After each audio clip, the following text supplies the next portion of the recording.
What were some of your points of emphasis? What did you really focus on over the off week here? I thought we just didn't tackle well in the previous game. Some of it's age of certain players, but others we just got to tackle better. Missed several tackles that would have made the game Saturday quite different past Saturday, and so we've had time to practice, and we got some young guys who are continuing to get better, and that's the object of the bye week. And if with the hitting you're allowed to do, how do you practice or how do you sharpen that skill? Well, you're just not allowed to bring them to the ground all the time, but at the end of the day, it's getting on the guy and running your feet and wrapping up and grabbing. So, the rest of it is just the finish, and that you can do. We do that with bags, like lay down bags that we fall on. When you talk about developing younger guys, is there a certain extent that it can only go so far in practice? They just have to learn in the games. Is that the truth no of doubt. it? You know what they call that? Experience. Yeah.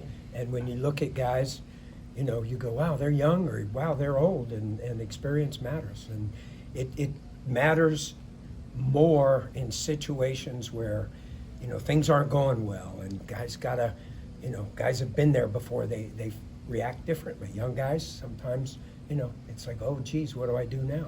And there were times we did that. Other times we acted well and made good plays. Would you say that lack of experience? I mean, you guys are replacing some guys who have been around for 3-4 years as starters. Do you think that lack of experience has probably been your biggest weakness on defense? Well, it is definitely a little bit of a weakness. I mean, 7 of those guys went to the NFL, so they obviously were extremely productive. I think 6 of the top 9 guys, production-wise, are gone. So, yeah, that matters a little bit. But the younger guys are coming on, and the guys who have played some that are now what you would call the experienced guys, it's that time. We've gone through the preseason, and it's now time for them to step up. What impresses you about Plummer from Louisville when you watch him on film? He's an experienced guy. I mean, he's played in 3 different schools. That would be called an NFL guy a lot of places. He's probably as old as Ken Pickett, I would guess. But he makes smart decisions. He's elusive running the ball, and he throws the ball well. And they've got good receivers to catch it, so they're good offense. Would you say this is the most balanced offense you guys have had to face so far this year? Yeah, they run the ball very well. I don't know if they're leading the league, but they certainly are close if they're not. They got 2 good running backs who carry the ball well, and then they throw it well, and then they coordinate that well. It's a good offense. As an experienced coach who's been around and seen the good and the bad of a lot of different teams, how do you handle a situation like this for yourself? What kind of things do you do maybe to change what you've been doing? Well, you got to look at everything, and then you got to figure out what needs to be changed and what doesn't need to be changed. At the end of the day, in situations where you don't play well, you got to go back to your basics, back to your foundation, and tackling, getting off blocks, alignment, keys, all those things make you a better football team. And then, once you get there, then you got to bring them down. I feel like Jeff Brom is kind of well known for his offensive coaching. I mean, what is his reputation? What have you heard about him and how he approaches games, calls games, that kind of thing? He's an excellent play caller. As you watch the game, he mixes things up. I've never gone against him, so I can't speak to that. But I do know from people I've heard from that he's an excellent offense coordinator and does a great job of keeping you on your toes. Randy, do you guys have a number one, of those top 3 corners that you have, is there a number one who will follow the other team's number 1 receiver, or are you comfortable? No? No, yeah, we'll just keep rotating. Yeah, just kind of along those lines, you have the 3 top guys. You want them on the field as much as possible.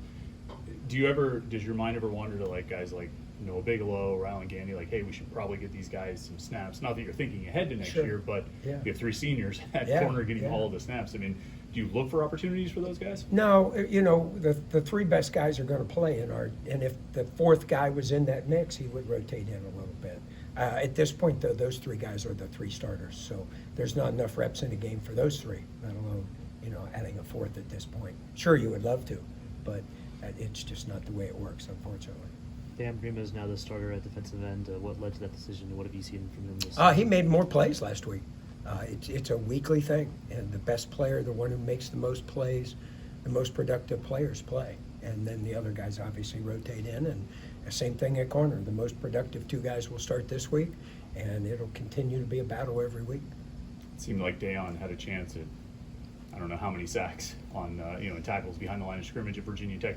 What was, as you went over the film with him, as Charlie went over the film with him, what did you guys try to emphasize to him about finishing those plays? Yeah, well, the quarterback was a elusive runner. He really made plays.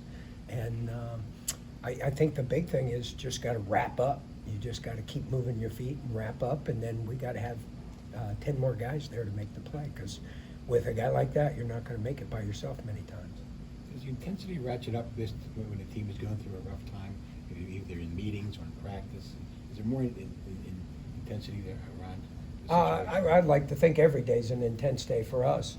We pride ourselves on being physical. You try to continue to do that, but sure, I think guys are competing to be starters, and that brings up intensity. Randy, apologies, this might be awkward, but what have you seen from Braylon this year and how he's developed?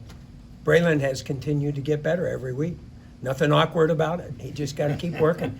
Yeah, the problem with a guy his age, which is a true freshman, is that you're going to make some mistakes, and the critical thing that he's gotten better at is he's learned from those mistakes and gotten better because of it.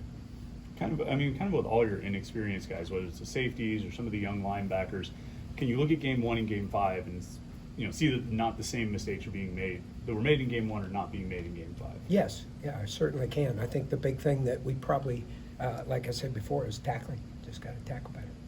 That's a basic thing. Basic football. Go back to your basics. You're in training camp again?